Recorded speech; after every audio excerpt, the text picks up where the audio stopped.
اور ہم وقت کی نزاکت کا سوچ کر خاموش ہیں، تو آپ کے والد صاحب کو ماں بدولت اس سے زیادہ اور کتنی عزت سے نوازے؟ وہ باقاعدہ طور پر اس کی جانب گھومتی تنفر بھرے لہجے میں پھنکاری تھی۔ مروان نے ناراض نگاہوں سے دیکھا تھا۔ میرے خیال سے صبح صبح کسی قسم کی کوئی بدمزگی نہیں ہونی چاہیے، ویسے بھی اب تم صرف اس گھر کی بہو ہو، تو یہاں رہنے کے کچھ قاعدے قانون ہیں، تم جتنے جلدی سمجھ جاؤ تو بہتر ہے۔ وہ پہلے ہی ناشتہ کر چکے تھے، اب محض کھانا پوری کر رہے تھے۔ یہ میرے شوہر کا یعنی میرا اپنا گھر ہے، میں جیسے مرضی چاہے رہوں، میرا نہیں خیال کہ کسی کو تکلیف ہونی چاہیے۔ ہاں وہ الگ بات ہے کہ الحمدللہ میری تو صرف موجودگی ہی آپ کے لیے باعث تکلیف ہے تو۔ ایک نظر مروان کے سنجیدہ چہرے پر دوڑا کر وہ تفکر بھرے لہجے میں گویا ہوتی دانستہ انداز میں جملہ ادھورا چھوڑ گئی۔ بیگم، یہاں درستگی کی اشد ضرورت ہے، یہ میرا نہیں اجمل سلطان کا گھر ہے، تو یہاں رہنے کے قاعدے قانون تو فالو کرنے ہی پڑیں گے، جو کہ میں اور مسز اجمل سلطان بھی کرتے ہیں۔ کیوں مما، بتائیں اپنی بہو پلس بھتیجی کو۔ اس بار وہ ماحول میں بڑھتا تناؤ کم کرنے کی خاطر شریر لہجے میں گویا ہوا تھا۔ سو تو ہے آئرہ بیٹا، اس گھر میں وہی ہوتا ہے جو آپ کے سسر صاحب چاہتے ہیں۔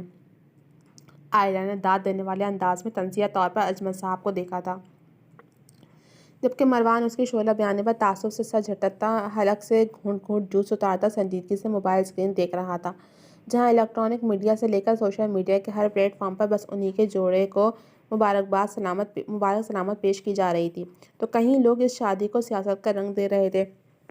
وہ تعصب سے دیکھ کر رہ گیا تھا، جہاں ہر جگہ بس ان کی شادی کی خبریں ہائی لائٹس میں تھیں۔ سسر جی، کیا واقعی؟ اور جو موبائل سائڈ پر رکھتا ان دونوں کی جانب متوجہ ہوا ہی تھا کہ آئرہ کے طرز تخاطب پر زبردست قسم کا پھندا لگا تھا۔ نشاط نے جھٹ سے اٹھ کر بیٹے کی پیٹھ سے ہلائی، جو نارمل ہوتا بدچھمبے سے دیکھتی آئرہ کی جانب گھما۔ آئرہ، بیہیو۔ اپنے باپ کا ضبط سے سرخ پڑتا چہرہ دیکھ اس نے ہاتھ دبا کر باز رکھنا چاہا۔ او کم آن مروان، اب تم بھی پھپھو کی طرح کوئی لمبا چوڑا لیکچر نہ دینا کہ یہ تمہارے ماموں بھی ہیں اور پھپھا بھی، بلا بلا بلا۔ وہ منہ بسور کر ذرا بیزاری سے گویا ہوئی تھی۔ تو پھر یہ سسر جی کیا ہوتا ہے؟ اگر تمہیں ماموں نہیں کہنا تو بس خاموش رہو۔ اس بار مروان نے سخت لہجے میں تنبیہ کی۔ سسر کو سسر نہ بولوں تو کیا بولوں؟ تم بتا دو مجھے۔ وہ کینہ توز نگاہوں سے گھور کر بولی تھی، جبکہ نشاط بیگم تو بیچاری حوندہ کوئی یہ سب خاموشی سے دیکھنے پر مجبور تھی۔ انکل بول لو، یا مما سے رشتہ بدل لیا نا تم نے، تو بابا کو بھی پھپھا ٹائپ کچھ بول لیا کرو۔ مروان کے لہجے سے خفگی واضح تھی۔ پھپھا؟ سسر جی، یہ رشتہ آپ کی پرسنالٹی پر کچھ جچتا نہیں ہے نا؟ ان کی جانب گھومتی وہ شرارتی لہجے میں رائے لے رہی تھی۔ آج تمہارا اس گھر میں پہلا دن ہے، اس لیے تمہاری یہ غور افشانیاں برداشت کر رہا ہوں۔ اگر اس گھر میں رہنا ہے تو میرے بنائے گئے قاعدے قانون پر چلنا پڑے گا، ورنہ نکاح باہر کھڑا کروں گا تمہیں بھی اور تمہارے شوہر کو بھی، جس کی شے پر تم اتنا پھڑپڑا رہی ہو۔ دانت کچکچاتے انہوں نے اسے باز رکھنا چاہا، جبھی نشاط نے پریشانی سے مروان کو دیکھا تھا، جس نے ریلیکس رہنے کا اشارہ کیا۔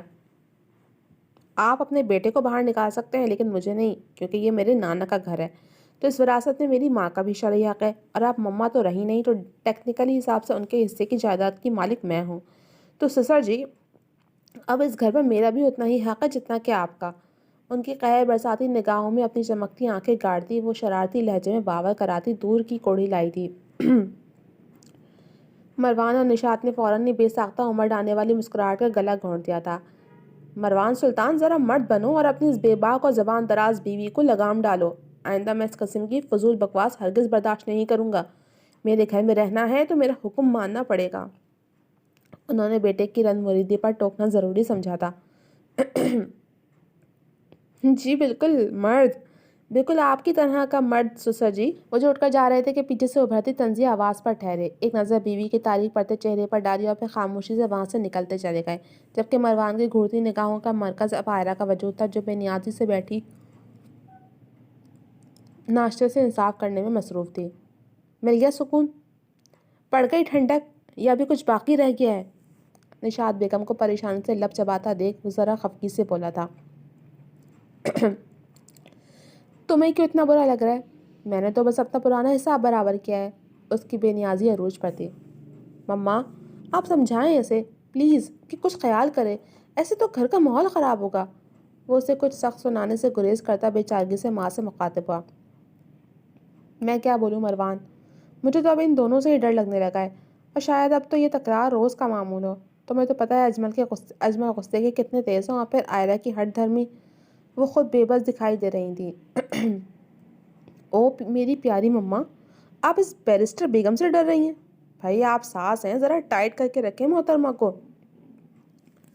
وہ شرارتی لہجے میں گویا ہوا تھا۔ آئرہ نے میز کے نیچے سے اس کے پاؤں پر پاؤں مارا۔ مجھے کیا ضرورت ہے اس کی ساس بننے کی، یہ تو میری بیٹی ہے۔ وہ آئرہ کو ناک منہ بناتا دیکھ پیار سے بولی تو وہ جیسے کھل اٹھی تھی۔ ایک بس آپ ہی میری اپنی ہیں، باقی سب تو میرے دشمن ہیں یہاں۔ وہ جلدی سے کرسی چھوڑ کر لاٹ سے ان کے گلے میں بانہیں ڈالتی مسکا لگانے میں مگن ہو گئی۔ مروان نے آنکھیں چھوٹی کی اس خطرناک لڑکی کو گھورا تھا۔ نہیں میرا بچہ، ہم ہرگز بھی دشمن نہیں ہیں تمہارے، بہت محبت کرتے ہیں تم سے۔ انہوں نے اپنے گلے سے لگی آئرہ کا گال ہولے سے تھپک کر کہا تھا، جو آج انہیں وہی چھوٹی سی آئرہ لگی تھی جو یوں ہی پھپھو پھپھو کہتی ان کے گرد باہیں ڈالتی جھول جاتی۔ سب نہیں، بس آپ، یہ بد دماغ سیاست دان بھی آپ کے شوہر کی طرح ہر معاملے میں بس سیاست ہی چمکتا ہے۔ اس نے ترچھی نگاہوں سے دیکھتے شرارت سے گھورا تھا۔ تمہیں تو میں آ کر بتاؤں گا، فی الحال میں ذرا کام سے جا رہا ہوں، اور پلیز تم گھر ہی رہنا، کہیں آنے جانے کی ضرورت نہیں۔ ماما خیال رکھیے گا ان محترمہ کا پلیز۔ وہ کافی دیر سے اضطرابی کسی کیفیت سے دو چار بار بار بلنک کرتی اسکرین پر ایک نگاہ دوڑاتا اب ذرا عجلت نے بولا تھا۔ ساتھ ہی اٹھ کر قریب آتے ماں کی پیشانی پر بوسہ دیا تو پھر سیدھا کھڑا ہوا۔ تم تو مجھے آئرہ کا خیال رکھنے کی تاکید ایسے کر رہے ہو جیسے ہم کوئی غیر ہوں اس کے۔ انہوں نے خفگی سے بیٹے کی جانب دیکھا۔ اف، میرے والد صاحب کی زوجہ، بھلا میں یہ کیسے بھول سکتا ہوں کہ آپ کے لیے تو اولاد سے زیادہ سگی آپ کی آئرہ صاحبہ ہیں۔ وہ آئرہ کو آنکھ مار کر ساتھ چلنے کا اشارہ کرتا شرارتی لہجے میں گویا ہوا۔ اچھا بس بہت ہو گیا مذاق، خیر سے جاؤ، چلو جاؤ آئرہ، شوہر کو باہر تک چھوڑ کر آؤ، پھر ہم دونوں ماں بیٹی ساتھ بیٹھ کر باتیں کریں گے۔ وہ جو مسلسل گھوری سے نوازی انکار کر رہی تھی، ان کی آواز میں مروان کی مسکراتی چیلنجنگ نگاہوں میں خفگی سے جھانکتی نگاہیں گھما کر رہ گئی۔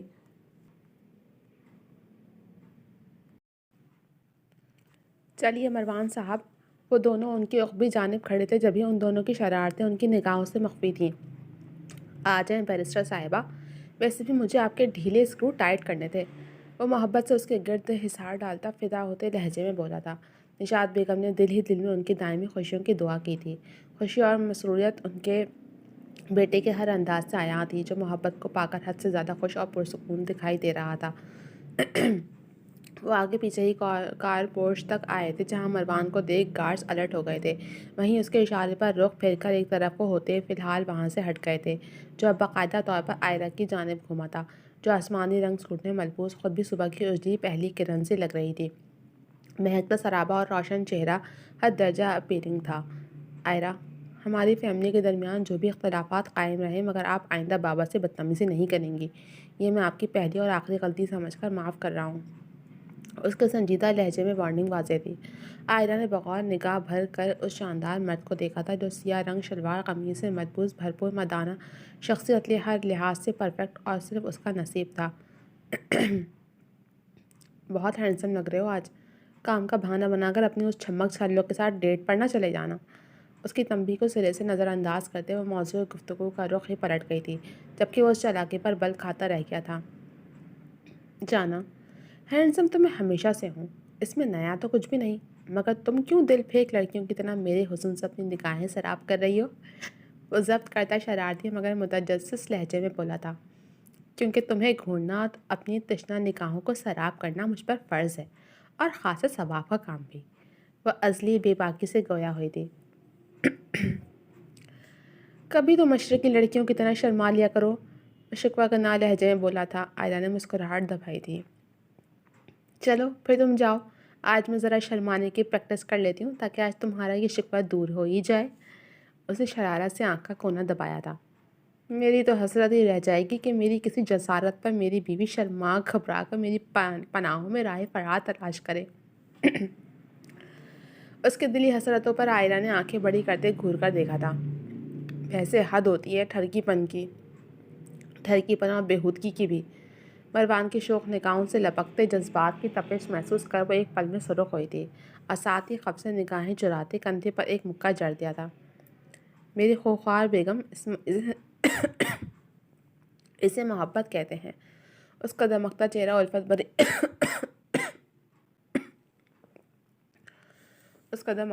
الفت بھری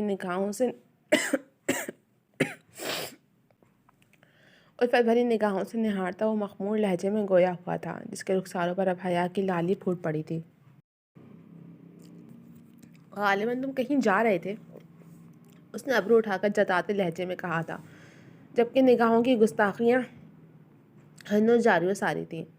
چلے بھی جائیں گے بیگم، مگر آپ سوچ لیں شادی کے پہلے روز ہی شوہر کو گھر سے بھیج رہی ہیں۔ ایسا نہ ہو کہ میں آپ کے اس جرم کی پاداش میں آپ کی کسی رقیب کی زلفوں کا اسیر ہو جاؤں اور پھر آپ راہ ہی تکتی رہ جائیں۔ مسکراتی نگاہوں میں جذبات کا ٹھاٹھے مارتا سمندر معزن تھا، جبکہ اب وہ مسلسل نگاہیں چرا رہی تھی، مگر اس کی شرارت پر غصے سے دانت کچکچائے۔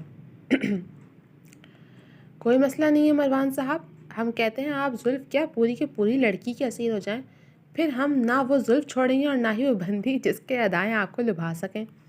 سینے پر بازو لپیٹے کھڑی اس بار بھی وہ تگڑی جوابی کارروائی کرنے سے باز نہیں آئی تھی، جبکہ اس کا مسحور کن قہقہ بے ساختہ تھا۔ نہ کوئی تھا، نہ ہے اور نہ ہوگا کوئی تجھ سا جہاں میں کہ ہمیں تو تیری انہی اداؤں نے اپنا دیوانہ بنا رکھا ہے۔ وہ نہ جانے کس شاعر کے شعر کے ساتھ قدر ظلم و بربریت سے پیش آیا تھا۔ عائلہ نے تعصب زدہ نظروں سے گھور کر دیکھا تھا۔ اب گھورو نہیں، ذرا اچھے سے اللہ حافظ ہی کہہ دو، بالکل مشرقی لڑکیوں والے اسٹائل میں۔ لب دانتوں تلے دبائے اس نے ایک بار پھر اس کی دکھتی رگ پر ہاتھ رکھا تھا۔ اللہ حافظ مروان صاحب، امید ہے کہ آپ کسی نیک کام سے جا رہے ہوں گے تو ساتھ خیر سے جائیں اور اللہ کی امان میں واپس آئیں۔ ہم آپ کو راہوں میں پلکیں بچھائے منتظر ہی ملیں گے۔ آگے بڑھ کر اس کو سینے سے لگتی معصوم سی صورت بنائے لہجے میں بے حد محبت اور چاشنی سموئے آنکھیں پٹ پٹا کر گویا ہوتی مسکرانے پر مجبور کر گئی۔ ساتھ ہی اس کے کندھوں پر ہاتھ جمائے ذرا سی اونچی ہوئی تو مروان نے سواریاں نگاہوں سے دیکھا، جس پر وہ مسکراہٹ ضبط کرتی اس کے چہرے کا رخ موڑتی ہلکی داڑھی والے رخسار پر اپنا لب رکھ چکی تھی۔ وہ خوشگوار حیرت میں مبتلا ہوا تھا۔ ویسے یہاں ایسی بے باکی کا مظاہرہ مجھے کرنا چاہیے تھا۔ وہ جو فرار ہونے کے چکر میں تھی، وہ جھٹ اس کی کمر کے گرد حصار بناتا خود میں قید کر گیا۔ تمہیں ہی چاہیے تھا نا مشرقی لڑکی والا پروٹوکول، تو اب خوش ہو جاؤ۔